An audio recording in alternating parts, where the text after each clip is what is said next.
안녕하세요. 빨대양 서민입니다. 윤석열 고발 사주 의혹 제보자 조성은 이분 대형 사고 아니지? 사고가 아니지. 이실직고를 했어요. 뉴스 다들 보셨을 겁니다. 조성은 씨가 SBS 뉴스 인터뷰에서 우리 원장님이나 저가 원했던 거나 저가 배려받아서 상의했던 날짜가 아니거든요. 빼박! 횡설수설하다가 이 박지원 국정원장과 논의한 정황을 실토해버린 겁니다. 조성은 씨, 이 위기를 탈출하는 방법은 딱 하나. 언급한 우리 원장님이 국정원장이 아니라 미용실 원장님이라고 우기세요. 물론 조성은 씨나 여권에서는 그런 뜻이 아니라고 변호하고 있습니다. 그러면 피해갈 수 있을까요? 안 되지. 왜냐? 저 빨대왕이 이 작지만 이 날카로운 눈으로 이 어떤 언론에서도 보도하지 않는 결정적인 거짓말을 또 하나 찾아냈거든요. 시계를 며칠 전인 9월 10일로 돌릴게요. 그날 조성은 이분 이 JTBC에 출연해서 이렇게 말합니다. 저는 사실 제보라기보다 사고라고 생각해요. 윤석열 고발 사주 의혹을 제보하려고 했던 게 아니라 이 사고였다는 건데 왜 사고냐? 이분이 뉴스버스 전혁수 기자랑은 사적으로 좀 아는 사이인데 이 전 기자를 만나서 김웅 의원한테 이 고발장을 받았다는 텔레그램 대화창을 같이 봤답니다. 그런데 전혁수 기자가 이 고발장에 나온 이 손준성이라는 이름을 보더니 검사 아니에요? 제가 법조인 대장 찾아볼 테니까 이 캡처화면 좀 보내주세요. 이렇게 요구하는 바람에 기사화됐다는 거예요.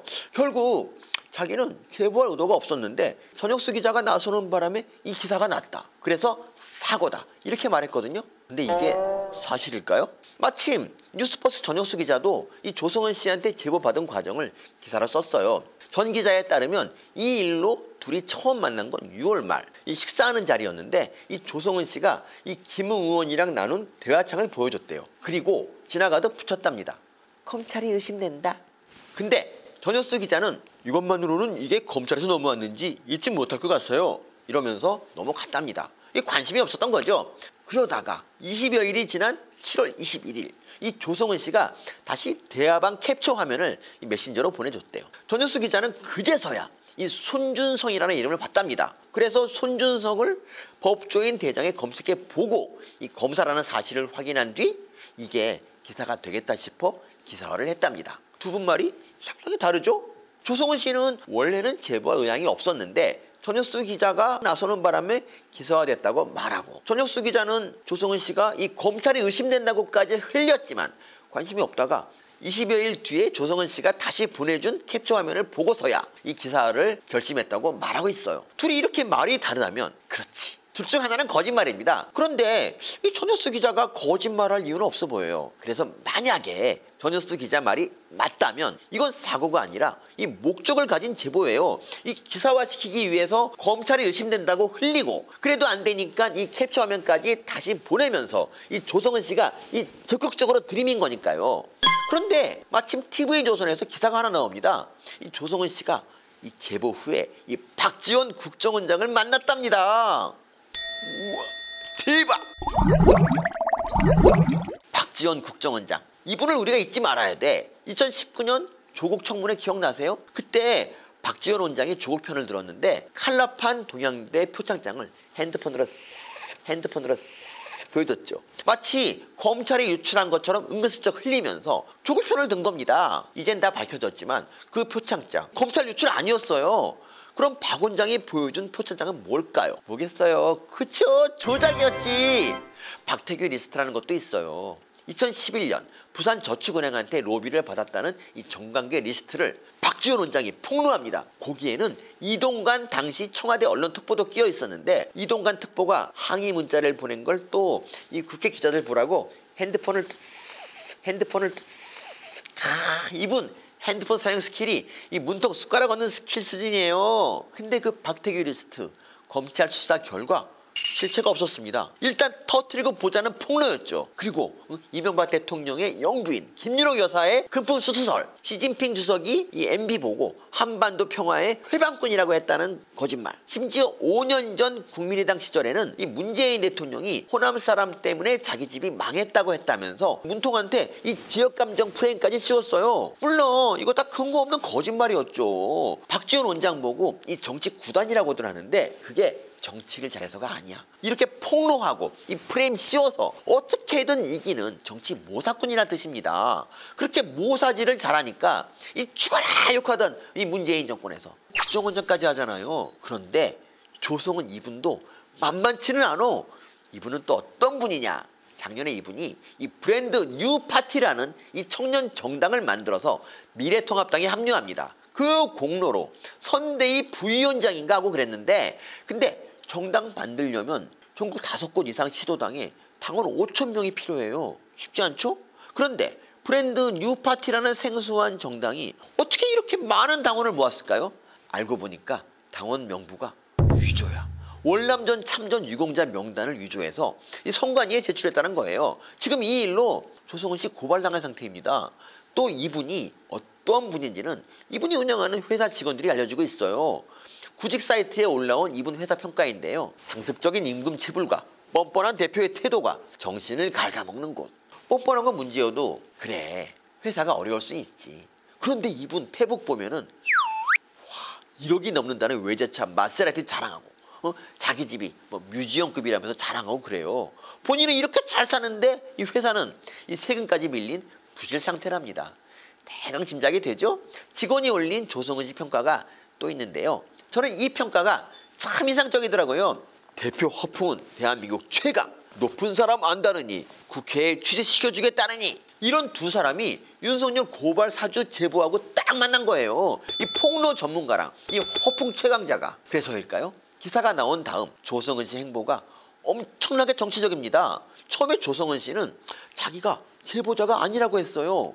그러다가 직접 대검 감찰부장한테 전화를 걸어서, 아니 일반인이 어떻게 대검 감찰부장한테 전화를 거냐, 이것도 미스테리인데 아무튼 전화를 해서 공익제보자로 받아달라고 요청합니다. 이때까지는 신원이 노출되면 곤란했나 보죠. 그 결과 김웅 의원이 9월 8일 오전 10시에 기자회견을 열 계획이었는데 당일 오전 9시 49분에 이 대검에서 기자들한테 문자를 돌려요. 조성은 씨 공익제보자로 인정됐다고, 제보자 신원 노출하지 말라는 얘기죠. 그런데 며칠 전 제가 올린 윤석열 고발 사주 의혹 총정리, 여기서도 말했지만 이러면 어떻게 되느냐. 윤석열 고발 사주 의혹이라는 떡밥이 죽어버려요. 작성자라는 손준성 검사는 자기가 안 했다고 부인하고, 이 제보자는 숨어버렸으니까 이 타월을 뗄 감이 없잖아요. 근데 이 죽어가던 떡밥이 다시 활활 불타오르기 시작합니다. 어떻게? 조성은 씨가 갑자기 JTBC에 자기가 제보자라고 떡하니 나타나면서부터요. 공익 제보자 요청까지 하면서 숨더니만 며칠 만에 다시 제보자라고 나타나서 죽은 떡밥 다시 살린 거예요. 아니 굉장히 정치적인 입장 변화 아닙니까? 이뿐이 아닙니다. 조성은 씨는 제보할 당시 손준성이 검사인지 몰랐다고 했어요. 근데 대검이 손준성을 조사하고 이 컴퓨터 포렌식까지 했는데 손준성이 작성했다는 증거를 못 찾았대요. 자, 이러면 떡밥이 또 식습니다. 그렇다면 또 누가 군부를 지필까요? 바로 조성은이지.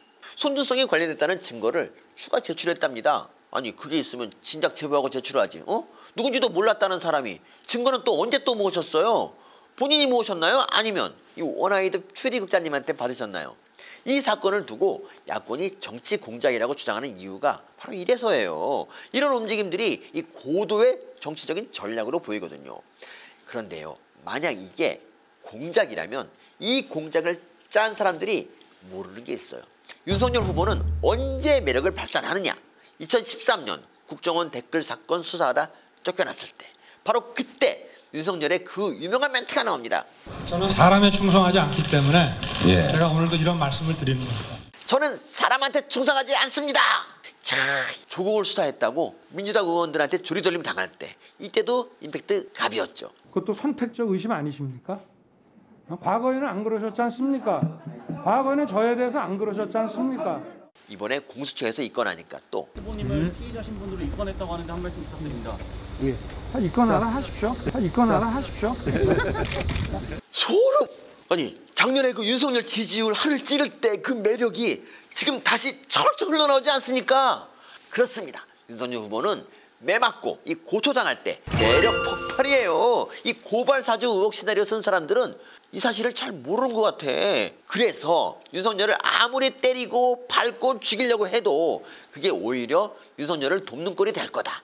뭐 저는 이렇게 희망적으로 관측하고 있습니다. 사실 오늘은 이 권력 앞에 쫄보 이 공수처장 김준호 얘기를 하려고 했는데 조성은이랑 이 박지원 때문에 아직 꺼내지도 못했네. 뭐 다음 기회에 기대해 주시고, 저 빨대양이 지향하는 바는 이겁니다. 웃겨서 정권 찬탈. 이 교체도 아니고 찬탈이야 찬탈. 아니 뭐 왕인데 이 정도는 해야지. 여러분의 구독과 좋아요, 알림 설정, 그리고 이 가열찬 홍보가 웃기는데 큰 힘이 됩니다. 여러분 웃깁시다.